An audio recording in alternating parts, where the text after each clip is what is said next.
Greetings, everyone. It is the 6th of February, and this is the People-Centered Internet on our new day, same time, 11:30 Eastern Time. Delighted to have you with us. This is an open mic after our great call with kicking off the year with Vince Cerf, and wanted to either continue threads of conversation about the 50th anniversary or anything else that is on your mind. So delighted to have you with us here on our first Tuesday call in our regular time period. So anyone have something specific that they want to tee up? Ben, just before we open up the mic, all right, you were talking about Apple Vision Pro. What do you want to say about Apple Vision Pro? Oh, I was just noting that none of us in this session were on the Vision Pro. Had I sufficient funds, I would have done so. But I do want to comment that I very much appreciate the you letting my class sit in on our last session. It was a treat for them. So I brought 33 exec MBAs into our session, and they enjoyed listening to the discourse. And that's outstanding. Well, we're looking forward to finding opportunities for cohorts of young people to join us again. That would be great. I say young people, who knows what age groups are actually participating in an executive MBA program, right? That could be a large demographic slice. So Wrong day. 25 to 35 generally. And would it have been better in some ways to invite them to each join individually rather than have your one screen in the classroom? That was just a logistics issue. Yeah, I understand. In my case, right. But thinking that through, if you want to have more individuals come, this is a nice way to have individuals come one at a time. A net 33 addition. There you go. Sounds right to me. So did you have another comment? You said we're not on Apple Vision Pro. Do you think we're going to all be on Apple Vision Pro anytime soon as the price point drops? I haven't firsthand exposure to it. I saw that Tim has been using it as well, and a number of others, but I am impressed with the operating system environment. I think the OS arena is going to be very important for us. I see that with the Rabbit and other things as we start moving into inter-app, across-app navigation by semantics rather than specific gesture and app selection. And so we're moving into a different phase. I can tell you what I'm impressed by as a former intellectual property executive is the density of IP in this single device, right? The number of patents that they have and the number of years that they were using to file them to get to this point is really impressive, right? And most organizations would not have the discipline to hold back and not announce, right, the way that they did until they got it the way they wanted. So the only negative that I've seen is somebody took a Dremel, right, to the outside and said, this is not this is plastic. This is not a particularly good surface, right? So be real careful, right, with your Vision Pro because you can damage it, pretty easily. First rule, don't be stupid. All right. It doesn't have that diamond-like case that you have on your iPhone. Yes. Mark. What I think is what I'm looking for is that, particularly given the price point, there's going to be a use case, and we don't know what it is, and it's going to be in some way a business use case that can pay for this, and they're going to dominate that market, and because it's like graphics were when the Mac came out. They figured out that the Mac was so much better for graphics that it just took over that whole industry. And I think what's going to happen here is we don't know yet what it will be, but something that will be phenomenal for. It might not be phenomenal for these meetings. It might not be phenomenal for schools. It might not be phenomenal but for some particular thing that will be absolutely a game changer. And I think it will be fun to discuss what that might be. Yeah. Another comment that I saw was that, hey, this is really ahead of its time, just like Apple Newton. I said, well, that's not a good thing, right? That didn't last for very long. So I hope it has more sustainability than that. But the features did. The features did. The Yeah, handwriting and the truth. stuff like That that the did. truth. 100%. Just the PDAs didn't last all that long in human history. What do we think about what Vint was saying about the 50th anniversary? Any feedback from our call mid-January? I'm not seeing very much in our festivities about this. I'm not sure where Say more, Lynn. well, I mean, there was supposed to be a series of rolling events around the world in this thing, right? For the 50th anniversary, something in South Asia and something in Africa and something in Puerto Rico. I know the Puerto Rico one is really hard to nail down on. What I see is that there are two things happening. One is that there are a lot of they're all the positives that came out of this, and that's what we're celebrating in the 50th anniversary. But mostly those are now taken for granted. We kind of really just say, okay, now we have the internet, we're all connected. So what's being focused on is what we need next. And that's what some of the discussion was. That's what Vint was concerned about, bringing other people in. How do we do this? Safety concerns. So we are not really celebrating because we've internalized it so quickly. And it's just a part of everybody's life. Nobody can imagine in our circle the life without the internet. And there's a real issue about what it's going to be in the future. So I thought there was a really interesting discussion that talked about the proliferation of deep fakes, which has only been accelerated lately. But and basically, the model is going to have to become don't trust and verify. Mm-hmm. Everything you see needs to be seen as skeptical, which I expect. Isn't that the model that we really have with people? Isn't that the model that you don't trust anybody? Or I grew up in New York, maybe that's just my fault. Like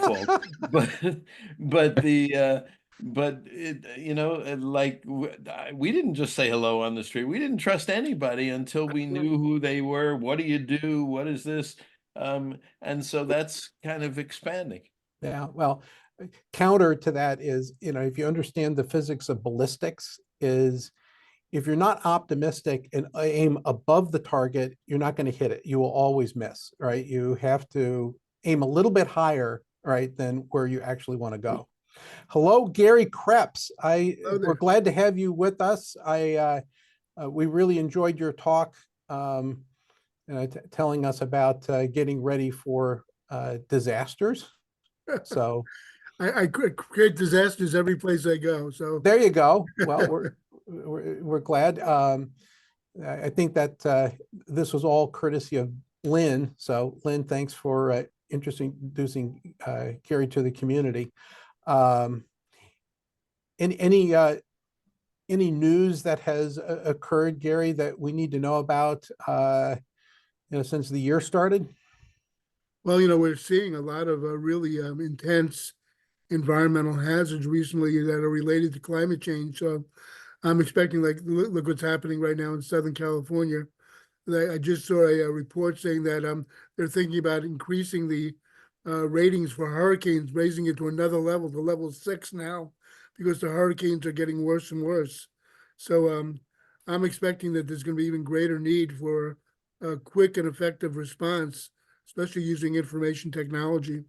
Yeah, I think some people were leaving the Grammys the other night, right, by boat, right? Los Angeles is not prepared to get a half year's worth of rain in 48 hours. So it's very interesting. in addition to the Cat 6 hurricanes, um, I know I don't know if we do it here in the US very much, but in Europe, they typically name the winter storms. Hmm. Britain was just battered by Storm Ingrid or something, whatever it was. And I'm wondering if there's some new category of thingy. I mean, I had never heard of the term atmospheric river until, I don't know, 3 years, something like that. Yeah. And now the combination of atmospheric rivers and derechos and whatever, I don't know what you call that, but it certainly is a catastrophic consequence on the ground. Yeah. So I found it interesting that, Lynn, you just said the other day that star tides coming up in the middle of April, its thematic is adapting to climate change as opposed to, averting it, that we're kind of past that now. You and Gary want to riff on that for a second? Because we need to get some people on the call that would be subject matter experts that could help us grok that a little bit better. What are different issues here? One is that the model NIST uses the term, defines resilience as anticipate, withstand, recover, and adapt. And so for NIST, the adaptation is the adapting to the post-disaster new normal. And the model we've been using in CRAS and other places, how do you prepare to bounce forward better rather than returning to the status quo ante? How can you actually structure yourself so you leverage the stress and wind up better off?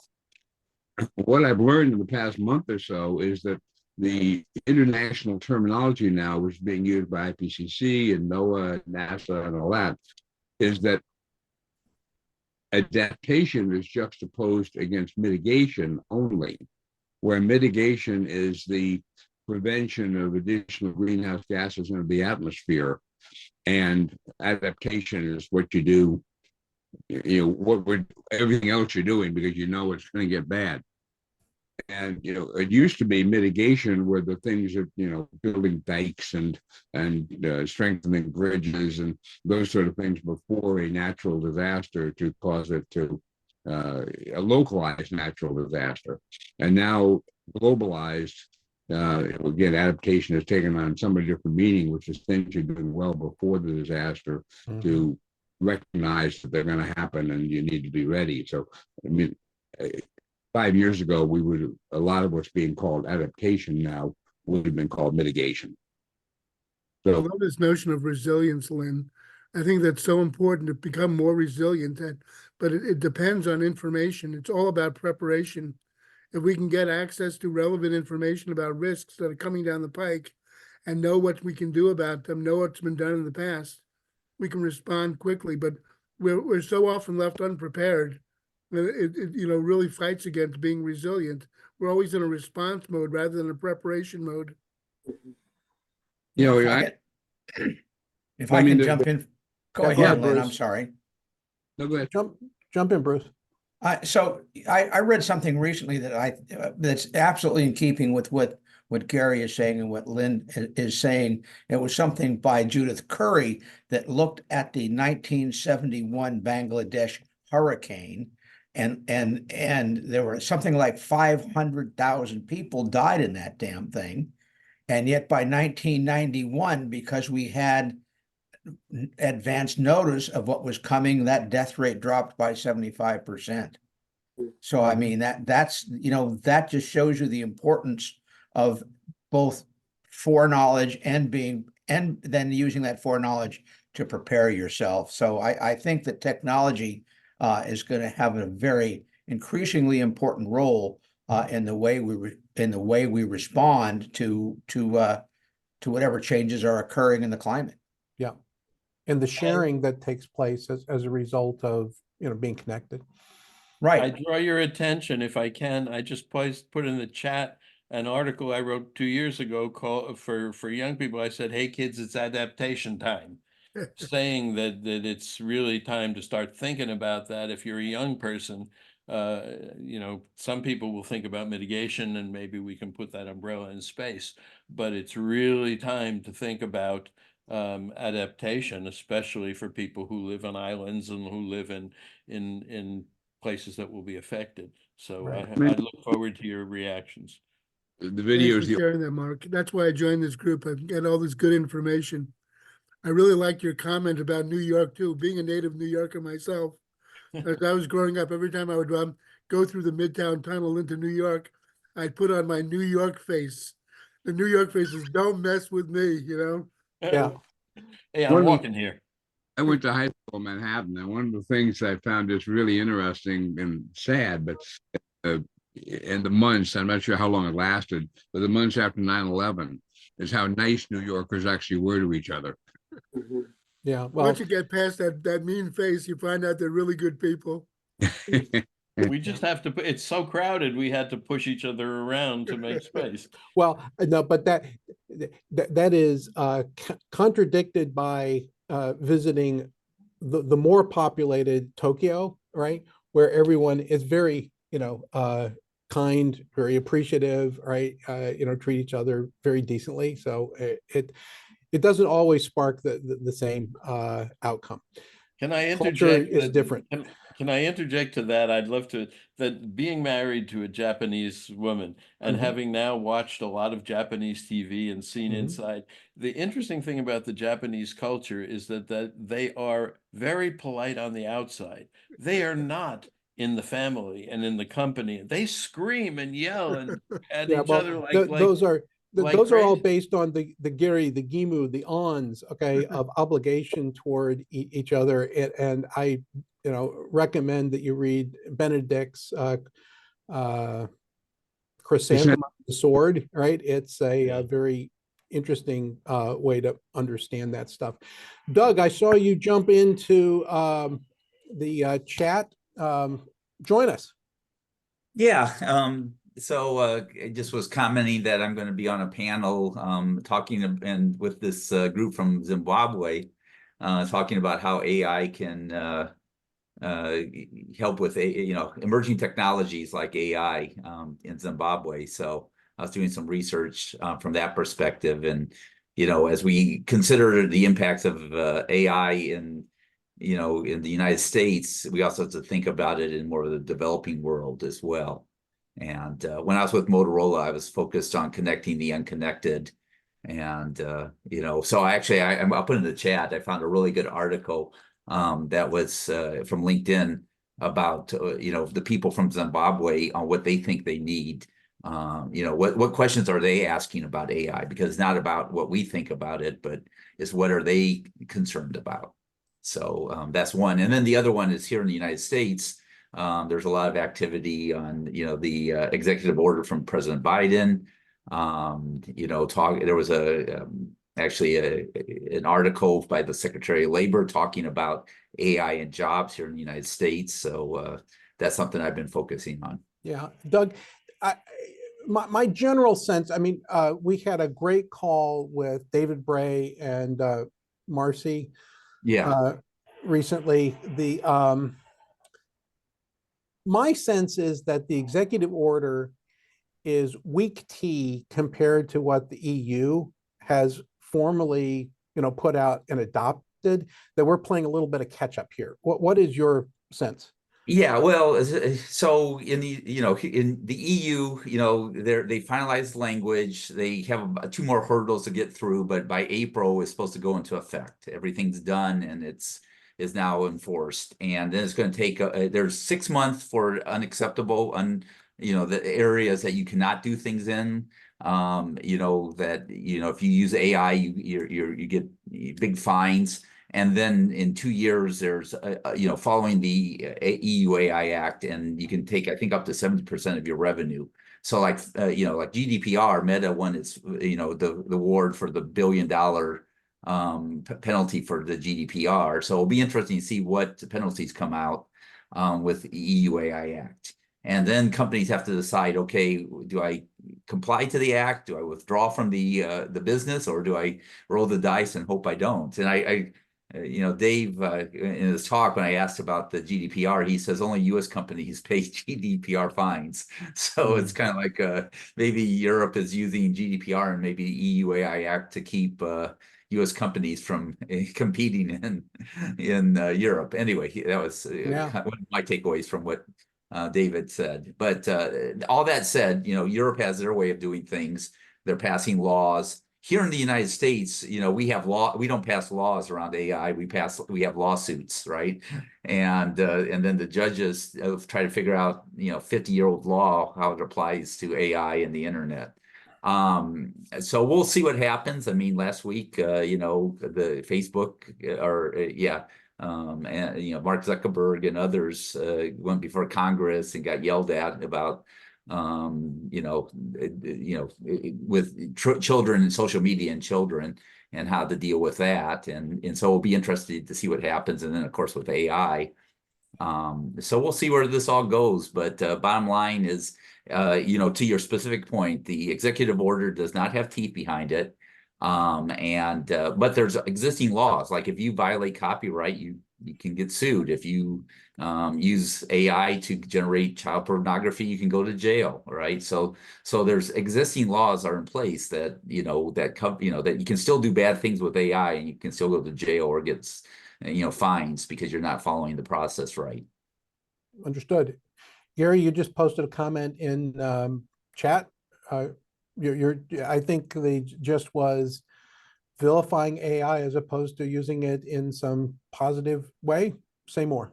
Yeah, it seems to me that whenever we have a new technology come down the pike, whether it was a, television or, video games or whatever, people jump on the bandwagon about how bad this is, how it's going to destroy the world. And, and I think that's happening with AI now. People are so fearful of it. It's really not new. We've been doing, smart computing for a long time. It's just getting better. Now it's more popular. But I think we need to think about how we can use it and how we can implement it effectively rather than kind of fining people for using it. That's ridiculous. Yeah, I mean, exactly. I'm still more concerned about humans killing humanity than AI killing humanity. I would recommend Ithia DeSala Poole's Technologies of Freedom if you'd like to see how, succeeding, printing press, radio, television, redefine, all right. It never gets rid of any of the previous media, but it redefines the role of it because the new one, creates, a shadow, right? So anyway. I want to say when I was in India just now, I was given this book, which I haven't read, but it's got a very provocative title, From Leapfrogging to Pole Vaulting. And we've talked about leapfrogging and this, all the examples of the cell phone and everything else. Mhm. But what this at least suggests to me is that you can go much further. And of course, India just did that with giving everybody a digital identity and exchanging payments and all that kind of stuff.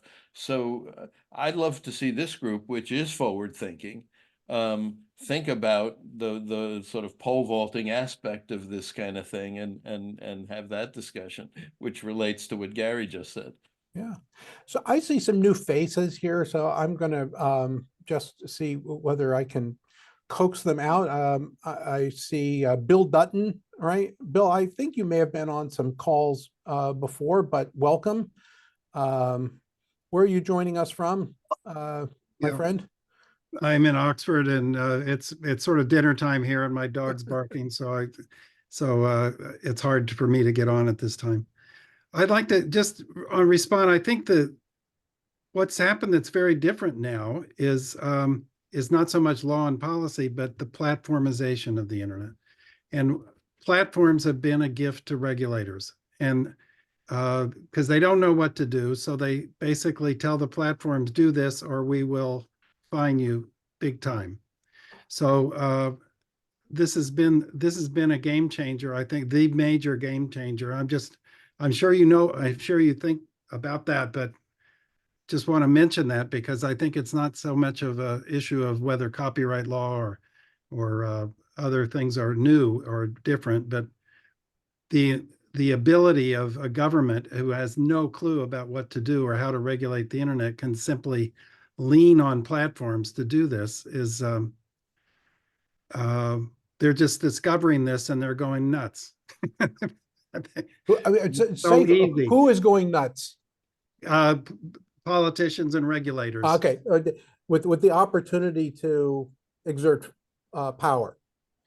The ability to respond to constituents who say, you've got to do something about this, and they have no idea. So they say, Facebook, you've got to stop this, or you're going to be billions off your books. And anyway, I'm not saying that bad things don't happen or that the regulation is always bad, but I think the kind of regulatory impulse of, I think the platformization of the internet has given such a powerful tool to governments for regulation that it's going to usher in a lot of inappropriate and over the top regulation. Yeah, it's really interesting that the generative AI, at least the initial large language model data training sets, actually required kind of a platform model, to get enough information for them to work. But at least recently, I don't know what to make of that from a regulatory point of view. That's not my area of expertise. But somebody correct me, maybe. But I mean, graduate students now that know some programming are all building their own large language models. Yeah. So you're going to have to control all the graduate students in computer science and internet studies. So it's not going to be that easy to corral. Well, I'm just talking about the what was required in the first place to get enough of it to start to work, right? And agreed, it's scaling down very quickly. It was kind of like the early days of interactive television that we were imagining how many servers were going to be required to allow every household to do this. And compression algorithms actually solved the problem that you didn't need, right, that many servers. So we'll see. Let me see if we have another person who's with us I haven't seen before, Jeremy. How are you, Jeremy? Where are you joining us I'm all from? right. I'm in Washington, D.C. I mean, I have not always, this is a different time for PCI. It's not usually, so I'm not always available. It's always, but I have been on calls before, just not always very consistently. Anyways, So yes. This is our new time, Jeremy, right? This is our new day and time. So, okay, so it's going to be like this going forward? Yeah, I mean, Sunday will be special calls, and the Tuesdays are going to be, every other Tuesday is going to be a regular call. Okay. I mean, that works for me now, but we'll see. At any rate, glad to be here. So yeah, so I've been in tech policy for a while. I wrote a comment in the chat basically saying that I think sometimes people think a little too small about this, saying like, how are we going to fit AI or whatever else is going to bring with it into our existing paradigm? Like, what do we do if it takes all our jobs? Well, then we have to rethink our system about how we pay people. That's what people have talked about that with UBI, but I think it needs to go further than that. What about fake news? Well, we have to become better at discerning fake news, So I think just understanding what technology is going to do, and not just, how do we solve the problem with more technology or some other simple, but how do we sort of talk about the cultural shifts and the societal shifts that they were already in progress before this, but I'd say this is really bringing to the forefront. I think that's interesting. I've got an address that I've got to deliver middle of, I think maybe it's late July in Florida. There was a paper that was written about empathy in AI, and what I was, at least my remarks are going to be talking about the fact that whatever the institution is bringing to the table that theoretically understands you will need to be met with our own AI, our own model of what am I interested in? What are my filters, right? How can the the discernment get amplified by me having my bot meet your bot, right? And potentially also, being able to capture the value of my own information and be, as opposed to it being captured by, a third party, right? So I'm just developing that stuff right now, but Jeremy, it's interesting territory, right? We're glad you're with us. Thank you. Lots of comments in chat. Who wants to jump in. Coco, how are things in your neck of the woods? Or do we find you in South Africa today? I can't hear you because you're on mute, sir. I'm sure that you can hear me now. Thank you so much. So I'm not in South Africa, I'm in Kigali. You're in Kigali today. Very good. I'm Right. in, Well, I'm in, glad to Ki- hear. I'm in Kigali. So I'm just following all the discussions as you are chatting now. And especially for Dukes, we have a meeting with some people from Zimbabwe. So Hmm. the question they're asking for, it's somehow a question which I'm asking to myself as well every time. So there is some links, but I cannot share them with you, showing how people are killing each other in close here at 90 kilometers in Goma, in Mm-hmm. Democratic Republic of Congo. Mm-hmm. So day and night they are killing people from Rwandan speaking, Rwandan rooted Congolese. So now they create some politics which is really incredible, unbelievable. Now, in terms of human rights, how can we implement something using artificial intelligence, but which can help to speed the reality, spread the right information, spread the love than what we are seeing day and night. Mm-hmm. So how can a local government can support other people to kill other people, and I don't want to make them to remain outside of the country more than 30 years without giving them right to come back homeland. Mm-hmm. So it's really tricky when we have some technology tools. Just if you can remember, try to remember when there was problem in Arabic countries. I do not remember the right years. We was calling it in French uh, tempête, not tempête, I will remind later. So there was many change happened in Arabic countries, and Egypt shut down the internet when Yeah. people were This was called complaining. Arab Spring. Oh, good. We call it in French printemps arabe, Arab Spring. Okay. Yeah, I can see it's the same. In French, we call it printemps arabe. Yeah, yeah. So if you do remember at that time, all the internet community, they start thinking what the solution that will be used now to help people to keep being connected, even if the government shut down the internet. Yeah. What shall we do now with artificial intelligence to spread the right information? Yes, we know that there is some dark side of artificial intelligence. For example, today, remember the Mailin share one link, there was some hacking one company in Hong Kong, I think, which lost millions of dollars. Mm-hmm. Mhm, Yeah. And a guy used a fake video to lie to some employees so that employee can bring the code of to bring the money in the account back. They lost monies. Yeah. But now in my country, we are losing lives. Yeah. So I have a question, technical question to Doug Houlihan for what Coco is suggesting.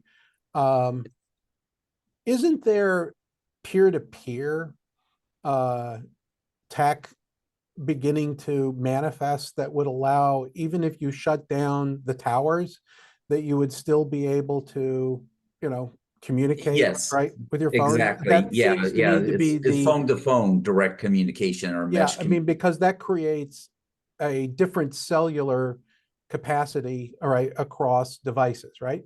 Right. Though, like in China, they've tried to crack down on some of that technology and having Apple to get rid of that because they were concerned exactly for that, that they, you know, who's in control of the internet, who's in control of being able to share information. And, you know, this is, and, you know, here in the United States, you know, we're having an election and there will be, you know, a lot of discussion on this who controls the information, and when you get a deep fake, what do you do? And, you know, what we already have laws in place, and, you know, maybe we need to strengthen them that, you know, what, you know, when if you lie about something and you create, you know, fraud, you can get in trouble for it, right? I believe that we gotta crack down on that. If, or else we're gonna just have lots of deep fakes going on. Yeah. Coco, your hand's back up. What? Yeah, is from there, if I can complete Mr. Doug, is from there, from that times came the ideas of create mining cell in the stratosphere with satellites. Yeah. From there come the project with Starlink, with Amazon, with Web Internet 3.0. And today we can see there is some access point, powerful access point, which you can check in your bag and spread the connectivity everywhere. Yeah. Exactly. Like Starlink is now starting to provide service to cell phone users. OneWeb is, Exactly. and others. So like new cell phones are coming out that can actually connect with the, you know, these satellites, and you can bypass the towers. Now the question is, you know, will the government allow that? Because if the government says, okay, we don't want you to be broadcast, you know, providing service in our country, I believe Starlink has to stop that service. So this will be the It's dilemma. an interesting conundrum, and the affordability of Starlink versus, you know, terrestrial, I say terrestrial, you know, tower supplied, you know, cell service is somewhat problematic. I think that I saw for rescue that, you know, it's, I think for the United States, and it might be a Garmin device that is text only as opposed to voice, right? And, you know, data supported, you know, very thin up, but pretty robust down. So very interesting. So Coco, keep on telling us what you need, buddy. Okay. Or, we are interested. I think that what you're describing, is more difficult to imagine, for those of us who live in, you know, relatively serene, circumstances, but we value hearing about it. We really do. Is there, and we're can react glad you're to with us. Um, I can react to Suzanne, Coco. we haven't yet. Oh, Mark, your hand is up, and then I'm going to go to Suzanne because we haven't heard from her. I'm going to call on some people that we haven't heard from. Go ahead, Mark. Oh, sorry, I was going to build on what Coco said. Go ahead. The interesting thing about now let me get my points in order. I learned something about security, right? That from a guy that some of you may know, Kartik Garda. He's been a member of some of these groups. He was hacked. And what I learned, what he told me to do is, this is really important, so I share it with everybody. If your public phone number is connected to any of your financial information, deconnect it. Use a different phone number, use a different email that connect to your financial information, because he lost $50,000. So that's, and that goes back to how we can fake each other out now, and what Coco was starting to say. I also wanted to add, and Coco, I let me know if you want me to talk about this group called Innovate, which I connected with, which Coco is part of, and there's somebody from Ukraine, and there's somebody from India, and there's somebody from all these people that are trying to help entrepreneurs by creating a platform that I think let them exchange various kinds of information. And my sense, Coco, if you want to bring that kind of whole platform before this group, you might be able to get some good feedback. My sense is that they were doing some good things and some things that were kind of waste of time. But I'd love for you to get the feedback from this whole group on that if you ever want to. Yeah, this is probably an open mic. We don't have enough time to give that due service, but you know, Coco, you know, I've got a, you know, a little bit of exposure to it also. And, you know, if that's appropriate and you want to bring that forward, let us know, and the guests and speakers committee will schedule it. I'm going to go to Suzanne, and then I see you. Matthew is with us. He you. posted something in the chat. So after Suzanne, Matthew, I'll call on you. Suzanne, how is the topic? How are the topics landing with you? What's on your mind as a result of how you're being stimulated? I see your hand up as too, Ben. So after Matthew, you. Well, Suzanne. thank you, Kevin. And I just really appreciate Doug putting all those links in the chat to look up what we're discussing.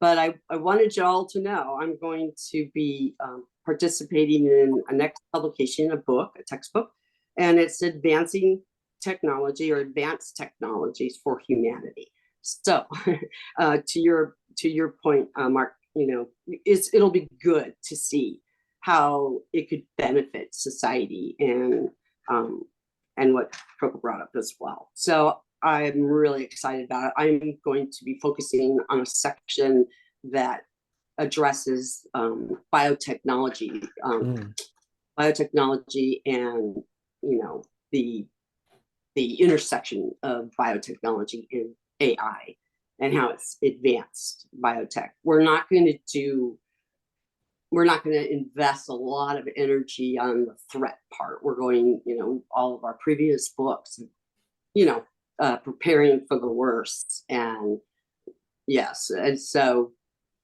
this is going to bring out all the good that AI can do. So it is coming for humanity. I just want to let you know. So I have a lot to celebrate. But I needed a new roof because of the rain. So I've had contractors here every day. So, but it's okay. It's sealed now. So Well, anyway.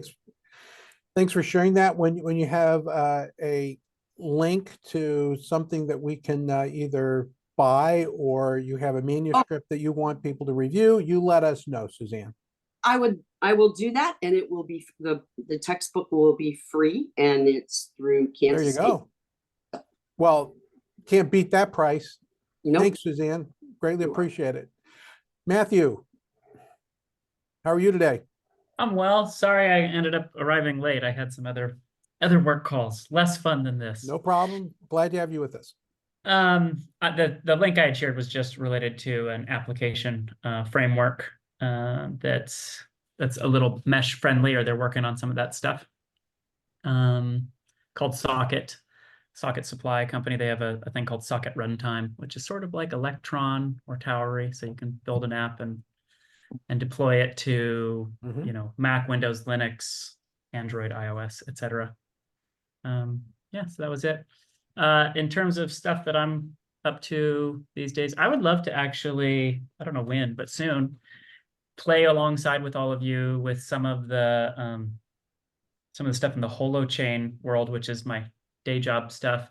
There's a project called We, which is the way that we think of that. We're going to try to change the name soon, I think, because it's a terrible, you can't search for the word we, right? like it's even We holochain, good luck. Yeah, you know? I hear you.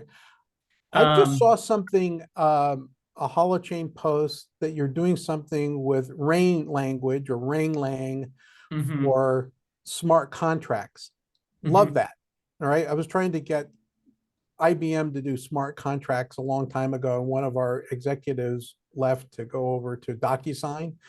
So I'm very interested to see what that is all about whenever it's ready for prime time.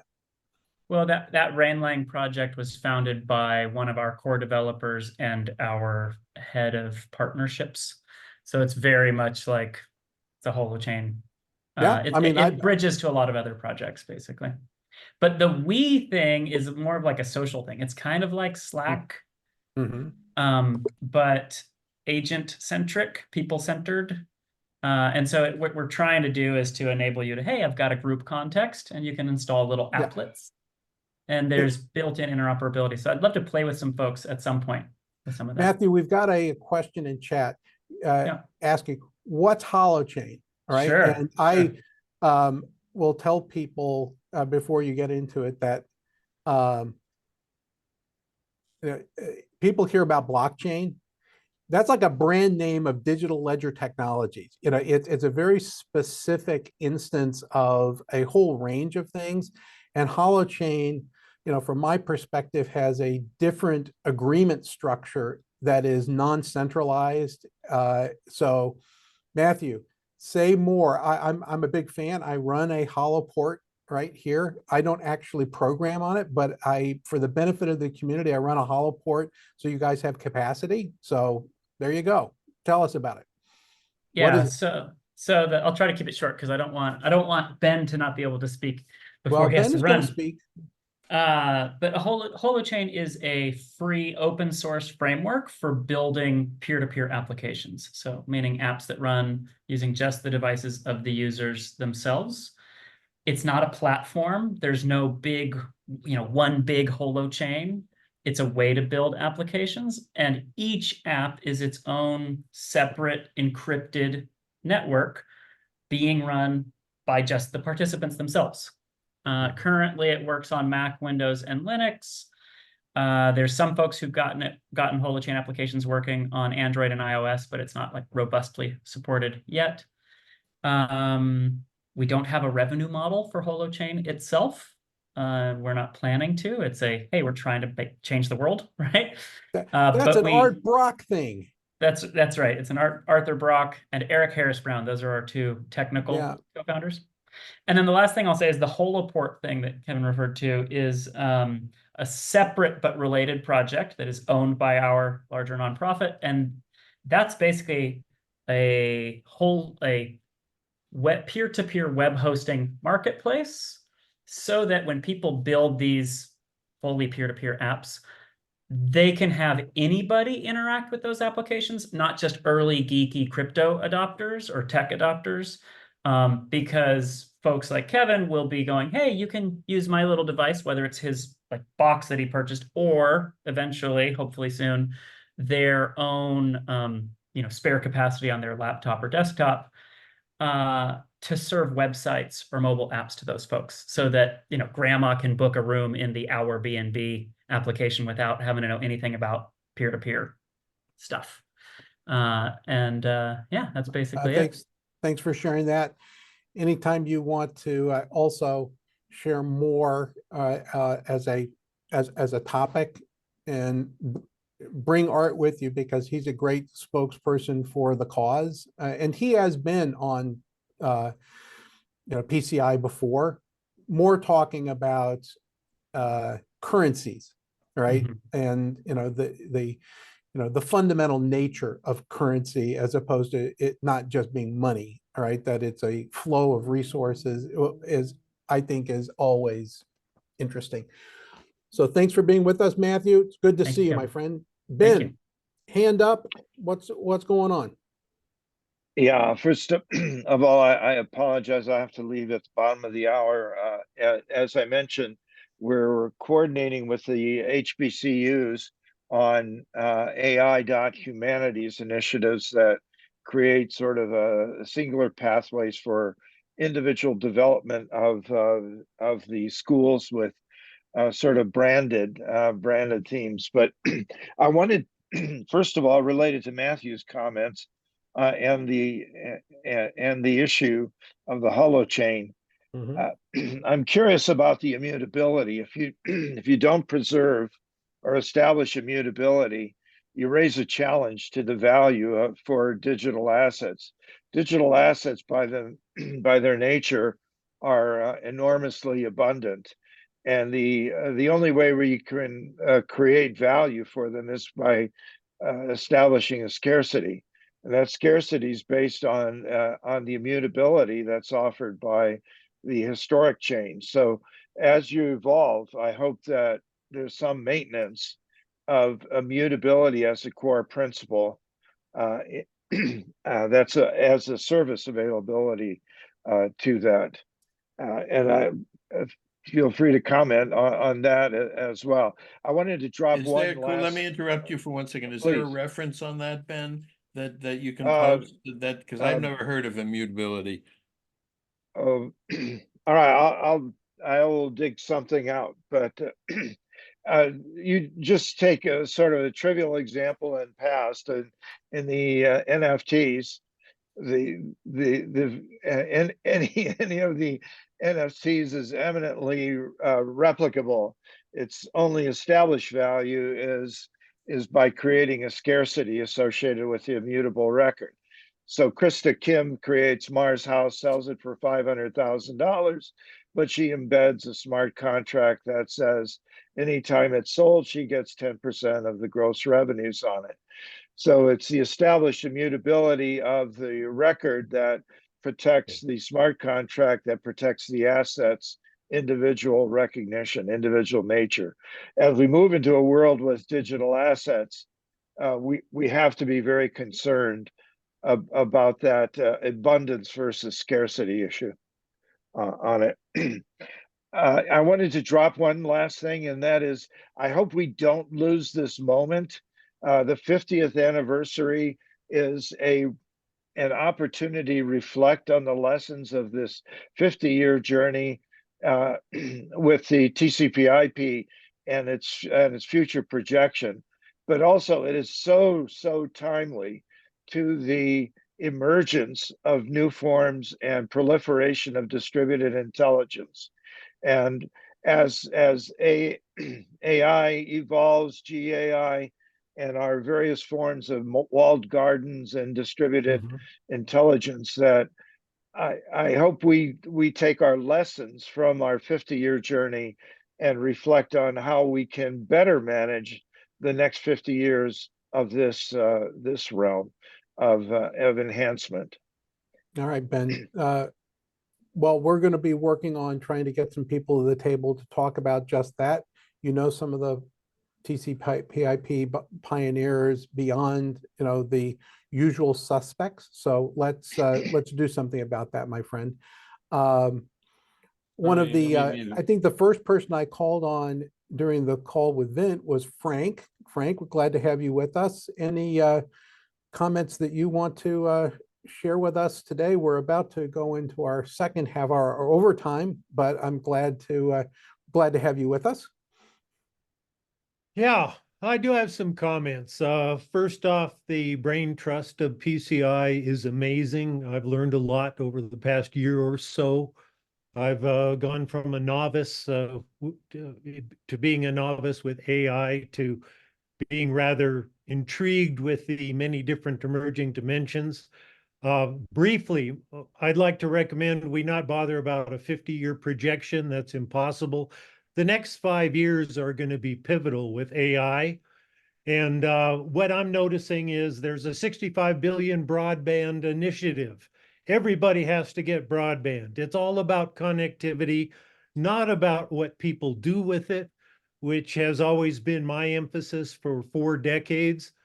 And basically what I'm seeing is in the news, suicides, girls and women, loneliness epidemic, mental health epidemic, social isolation, loneliness. And I saw a major report come out this week on PCI's discussion group on social media globally. And that's been kind of the opposite of what Vint had in mind when he and scientists first created the internet. They were all good guys. Nobody was worrying about abuses and lying and deep fakes. And now, like ISOC has a section on community networking, and it's all about infrastructure, not about how Dillon, Montana can embrace broadband to grow our collective collaborative capacity. And you're doing a study, Kevin, on AI and identity. If I create a digital twin that could then be on this call and interact with people and would have the advantage of ChatGPT with a knowledge base that would make me far more intelligent than I am in my physical form. It really goes back to Michael Beckman's talks about identity, and we could have, I could have a digital twin of Ben Franklin that offers discussions one-on-one with great men over history based on their documented knowledge base. And things like that fascinate me, in that I would like a digital twin, but heygen.com, Ethan Mollick posted that for 30 seconds of video and audio, anyone can create a digital twin of anyone. And, the Chinese president can have every one of us spouting Chinese propaganda with almost no effort. And the automation of these tools to create digital twins means that we need AI to monitor mass abuse potentially, because typical regulations, I think, would be inadequate. So, I'm looking at things like, just this morning, we now have drones with nukes, and now drones with jet engines. And North Korea is threatening the world with these. And the reality is, 4 individuals maintain most of the nukes on the planet, with the 4 opponents of America, and that the way technology is going, it takes less and less people to harm more and more people based on the advances of tech. And that if AI can somehow get ahead of this and monitor and reduce the number of negative events that are likely to happen, then that's kind of what needs to happen. So I look at the next 5 years as dangerous. Yeah. So what you're saying is that AI can help with situation analysis and assessment, right? Potentially do that faster. And I think that there's a lot of there's a lot of value in that kind of decision support system, approach. Of course, a lot depends on whether it has the right data training set, that it has the right level of discernment. We've always had the problem with detection. Is that a bird or is that an ICBM, right? Signal detection theory, right? And, you have to be able to tune into just the right, part of, what am I looking at and what do I do about it? The other that I might, in the human sense, as we go into our second hour, if those of you who need to, excuse me, just a second, we're not going to vacuum in here today. Huh? Not going to vacuum in here today. So Klaus is being cleaned. They were about to make a lot of noise, and we're not going to do that.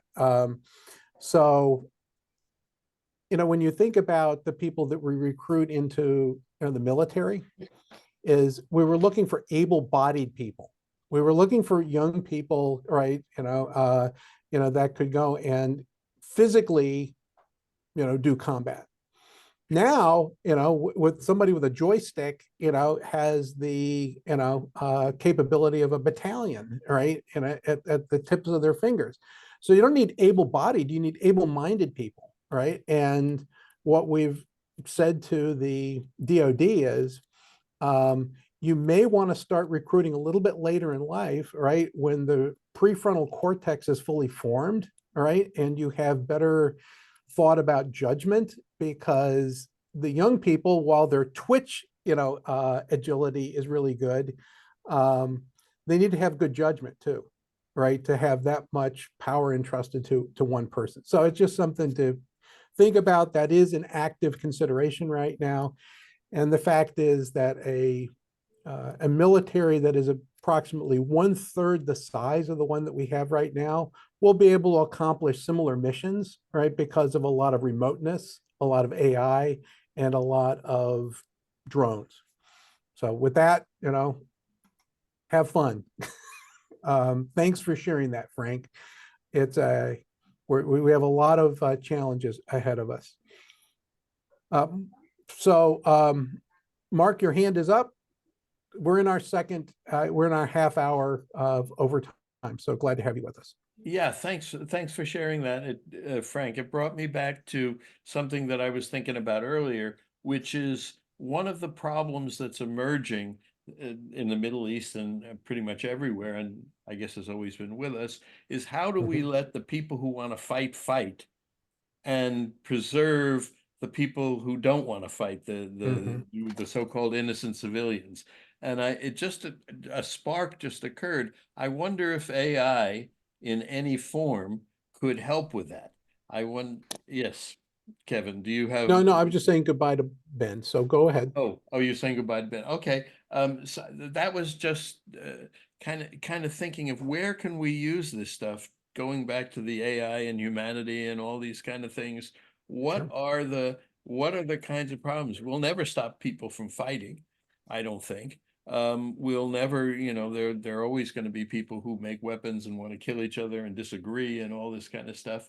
But how do we move to a place where those people can fight and the rest of us can live in a way that's different than what we've done up till now? And I just said, now that we have this new thinking, because I see AI as just basically new, more advanced thinking capacity, can we apply that in some way to a problem, a really intractable problem like this? Understood. Well, thanks for sharing that. Jeremy, your hand is up. And Mike Nelson, Yes. welcome. Oh, hey. Yeah, I actually have to get going. But I wanted to say that it was great to connect with everybody. I mentioned this on the chat, but I did want to reiterate that I am job hunting, and I put my resume and other information in the chat. So if anyone has any leads or options, Doug's, I appreciate you reaching out to me on LinkedIn already. I certainly appreciate it. I'll also put my email in the chat so you know how to reach me, although it's on my resume. But yeah, just really in the midst of that right now, and look forward to attending more of these calls. Thank you, Jeremy. And you're in the DC area, right? That's right. All right. Thanks so much. We will keep our eyes and ears open, and we appreciate you being with us. Wonderful. Mike Nelson, we're glad to have you. Well, we had him. He's gone, right? So they scared him away with the DC reference, all right? So let's go on to, let me just see if there are other people. Bonita, we have not heard from you. How are you doing today?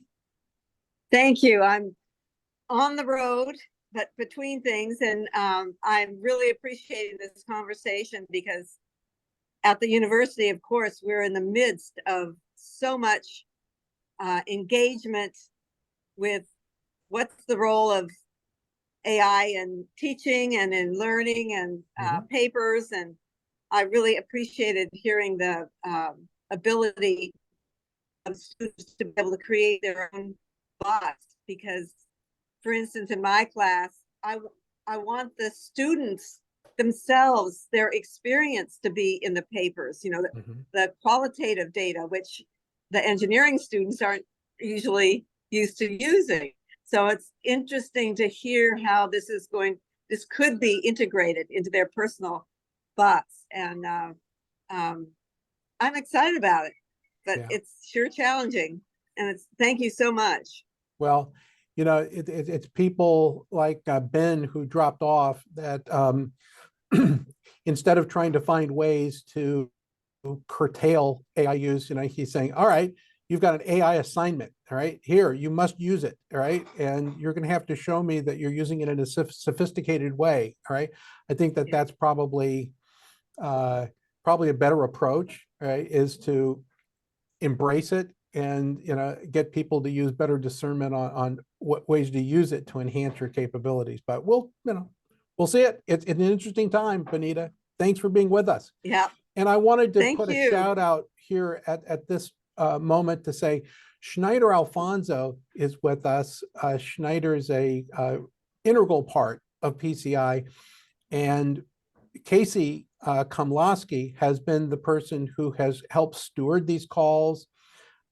She has a day job, right? So Tuesdays don't work out, all right? But Schneider is with us and is, helping curate this in background. And we want to thank Schneider for everything that he does for PCI and especially for supporting these calls. Thanks, Schneider. You're a good man. I see Mike Nelson has joined us. Mike, how are you? Where do we find you on the planet today? I am in Palm Desert, right down the road from Palm Springs. My wife works for the Annenberg Foundation, which runs Sunnylands, the estate. Are you ferrying around by boat right now? We are actually on the southern edge of the atmospheric river, so we've gotten maybe an inch of very badly needed rain, and we're already starting to see the super bloom. So it's a spectacular time to be here. But I am very sorry I couldn't join earlier. I had a couple projects to finish and another call. But I did want to lay out a challenge to the group. One of the things I'm working on very hard this week is a assessment of digital leadership in Korea, Japan, Taiwan, the United States, and Malaysia. And I define digital leadership as what a president or a prime minister can do to push forward intelligent digital policy. And the hard part is finding examples of where we have presidents and prime ministers who have done this. Obviously, in Estonia, we've had a couple of leaders there who made this a priority and actually put in personal time. I got to work for Vice President Gore, and he and Clinton did this back in the early days of the internet. Prime Minister Modi in Japan. But I'm curious whether anybody on the call has examples of presidents and prime ministers, maybe vice presidents, people who are one layer up from the ministers. I mean, in so many of these areas, the ministers just fight. Sometimes it's bureaucratic turf fights. Other times it's they want their policy for their constituents and they hate what the other guy is trying to do. And that's why you need this high-level digital leadership. But if anybody has ideas, anybody to point me to, this is a homework assignment, not something we might want to discuss now. Or people can send me an email, mnelson@pobox.com, or a DM on Twitter, Mike Nelson. Yeah, my first reaction, Mike, is for government stuff. Singapore is worth looking at. And for entrepreneurship, right now, Dubai is kind of interesting, right, in terms of what they're trying to attract. And the head of state is actually engaged at that? I think that that you have Medi-like entities, I'm using a Japanese reference, of course, right, that are, helping shape resources and policy. Yeah, Certainly the UAE, pardon me, the UAS, pardon me? I'm sorry, MBS in Saudi is trying to do that kind of stuff. Yeah, I would agree with that, Mark. I absolutely agree. They just, I think it was $8 billion, right? They were one of the largest investors in SoftBank's Vision Fund, right? Meaning the Saudis. And now they're doing direct investment, right? Technology based. But anyway, like you said, Mike, this is a homework assignment for us. So we'll, I think there are some places to look. You mentioned Estonia. We've been trying to get Nele Leas to join us on one of these calls. I think we're close, right? And that would give us some interesting perspectives. You get the most interesting assignments, Mike. Well, when you write your own assignment, which is what we do at think tanks, but it's we've got 10 different categories for a report card on digital leadership. And so it's everything from cybersecurity of government systems to encryption to data protection. It's not every issue. It's just the ones where you really need to take it to an upper level to get it done. And, I would give the Bill Clinton administration, an A+, but it was easy back then.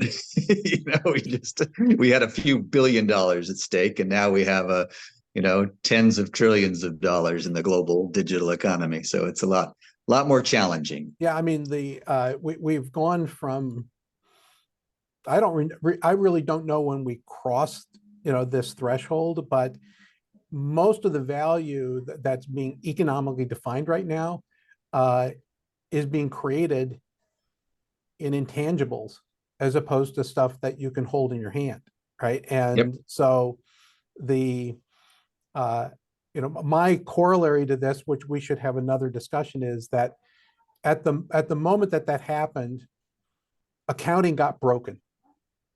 Okay, because accounting was designed for things that you can hold in your hand, right? And it doesn't do a particular, I mean, I've been having a ongoing, conversation with the Financial Accounting Standards Board. And frankly, how we account for things, we're not up to the task, Mike. So anyway, it's breaking KPIs all over the planet. I can. Well, that's another issue that I'm working on as well. Well, how do we then we got to talk rethink? about that. Yes, we do. But thank you very much for letting me You bet. give people an assignment if they want to take it on. Help Yeah, me I've out. seen this AI index, which is very useful. But again, most of these indices are actually studying the output of the policy process. So, there are assessments of broadband deployment and startup ease of doing business. This is the first step. It's the president, the prime minister setting a vision and pushing the agencies to get stuff done. And then if you do it right, that leads to these great numbers on the indices. And I agree, Singapore is one of the best. But Malaysia is coming on very strong. It's very interesting. Are you familiar with this report that comes out here? Okay, so you are familiar with that one. And before that, Cisco did something called the Visual Network Index, which was awesome. Exactly. So, but again, that's not answering the question I'm asking. The question I'm asking, I mean, if you have good digital leadership, you are likely to have better numbers in these indices, and vice versa. But particularly for middle income countries, if they have great digital leadership, their numbers can be much better than they would normally be, but they still won't be as good as Dubai and Taiwan. Yeah. Well, I guess any references are welcome too, because this isn't the last time we're writing about this. The words that came out of your mouth, Mike, were Modi in Japan, and I don't think you meant that. Modi in India, not Japan. Modi not in Japan. India, which is a big deal, and I'm just wondering about Japan separately. Yeah, we have a chapter in this book on Japan, and I don't think they're doing as well as Malaysia, and they're not certainly not doing as well as the U.S. But they do have a new digital ministry, and about 5 years too late. I think they're making this serious, and the new prime minister has put a lot more digital leadership in than his predecessors. The only exception to that is about 7 years ago at the G7. They had a major initiative led by the prime minister to have data free flow with trust. So DFFT, I think it sounds better in Japanese. Yeah, I would make a comment that like the G7, they had at this, the president level, they had meetings on AI. Like here in the United States, of course, we have Vice President Harris, who's, she's leading the task force team on AI. So, there's at the top line, and then at the bottom up is being developed, of course, the executive order being the largest executive order in history on AI and all the activity going on here in the United States. So the executive order, as you probably very well aware, there's, I think, 150 different actions about all the 20 agencies to each have an AI leadership person on there. And then, of course, Vice President Harris leading that. Yeah, and that's very much the model that we used in 1993 in the Clinton administration. And pulled together the key players. We're more ambitious in that we provided a clear vision of, it was really just a homework assignment. I mean, about 37 different homework assignments to different offices. And that's great. That is so much better than the EU AI Act, where they have not finished this horrendous process and have a bill. Mike, we're losing you, buddy. They haven't defined what the AI definition is. They don't know what they're regulating. Mike, we're losing you because you're on the thin end of your connection. So yeah, I'm sorry. I was getting too excited anyway. That's all right. We love it. Mark, is that a residue or a new here? No, that's an actual, something I want to talk about based on what you just said, Kevin. This idea of intangibles and value being created more and more of intangibles. Do you know Kartik, Garda? Are you familiar with him? He's a guy who has this theory that I've been getting on a lot of these calls. I think he was on PCI calls once or twice, that the deflation caused by the intangible value, the growth of intangible value, is able to fund more and more of the things that we now fund with work, with taxes, with production, with all these kind of things. And it's been a theory that I've always thought was attractive, but I never understood.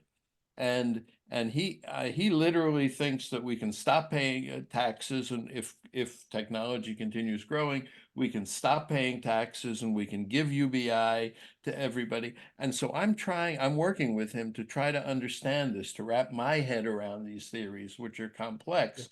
And I invite anybody who wants to join us to do that, because I think he's really onto something. And I think that it's been very hard for me to understand. Yeah. He makes claims. It is hard to understand because it's a literal framework change, right? Yeah, that's So right. anyway, let's talk about it. I'm not sure separately, whether Kevin. that's a topic that we're going to explore here on this, but it might be, something that we could explore in a different forum, Mark. We'll Right. see. You and I'd like to just talk to you personally about it. Just give me a buzz and we'll talk about it. Schneider, I mentioned Schneider before. Are you with us, buddy? I don't know whether he's. No, he's off doing something else. Schneider accompanied the PCI leader Yasha Stein to Davos. At some point, I'd like to, Schneider to debrief us about going to Davos, right? But it's not going to be this call. It doesn't sound like it. So we'll make that happen, when we can. So we have 12 minutes left in this call. Bruce Parks, haven't heard from you since the beginning of the call. What's on your mind, sir? Well, I keep listening to what's going on here. I'm always so appreciative that I feel redundant expressing that, but nonetheless, it's always so informative.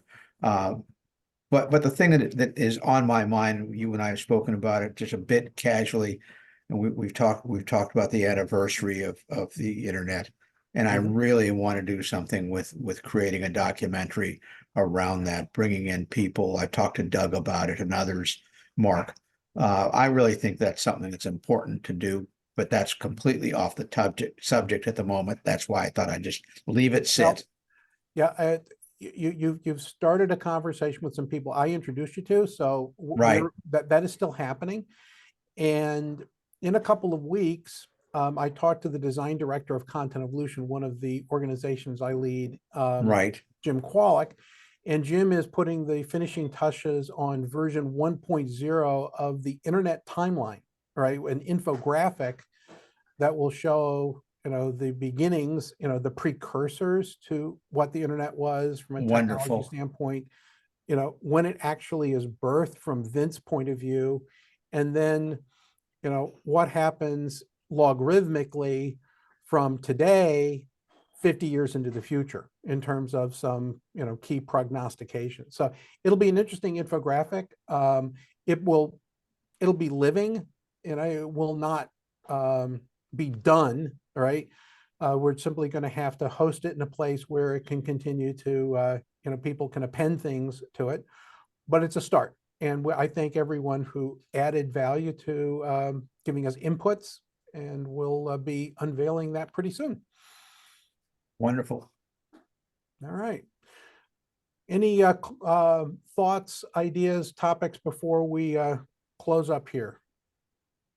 Anybody want to raise their hand? You can physically raise your hand. You can go like this if you aren't inclined to use the Zoom graphic. If you're doing the timeline, you really want to make sure you look at the Internet Society's history of the internet. It's about 7 pages. It was incredibly hard to edit and finish because the people who were involved, the actual people from Vint to Bob Kahn to Len Kleinrock, they were, getting it right. And it is the So- definitive timeline. So where is it? It's on the Internet Society website. I can't send, I'll send No, you a link. I'll find it. Yeah, I think it's just You know, called The it's History of the interesting- Internet. I just shared the link. Thank you. Kevin, You know, I it's have a interesting that parting we've been comment when you're talking ready. about this for months, and this is the first time, Mike, this is typical Mike Nelson, right? Is he comes up with the definitive reference that we should have been looking at all along. So good, we'll make that happen. Yes, Yeah. Mark.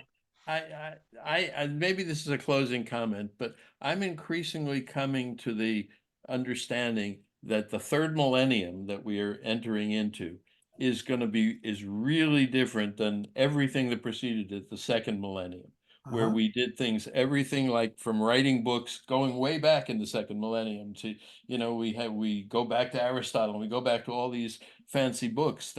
That's all a second millennium way of being human. And we're moving in every area into a third millennium way of being human. And I see that for young people, I see that for economics, I see that for social, I see that for brains, I see that for all sorts of things. And I'm really interested in exploring that because the year 2000, in my view, just sort of serendipitously, is a huge turning point in humanity. And the, more or less, I mean, obviously more or less, but the difference between the second millennium taken hold all the way through the 20th century and the third millennium is just becoming more and more remarkable every day when I look at it. And I'd love for the people in this group to help think that through and to see how to help make those distinctions, because those distinctions are what are preventing that. Not understanding that is preventing a lot of things from happening. It's certainly preventing education from moving forward. It's certainly preventing a lot of other things from moving forward. So that's my request from this group, I guess, or my plea to this group. Let's help figure this out. All right. Well, you're gonna follow up on a number of things, Mark. So we'll talk. I want to thank everyone for being part of our first regular Tuesday call, an open mic session. It was robust. Everybody got a chance to participate, and I'm delighted that we were able to do it. Again, thanks to Schneider Alfonso for helping curate this in background. And in 2 weeks, we'll have another call. Guest speaker TBD. We have several that are on the hook that haven't responded, but we have a good first half of the year planned. So with that, thanks for everything that you do, and in everything you do, be intentional. We will talk to you in 2 weeks. Cheers. Thanks all. Thanks, Kevin.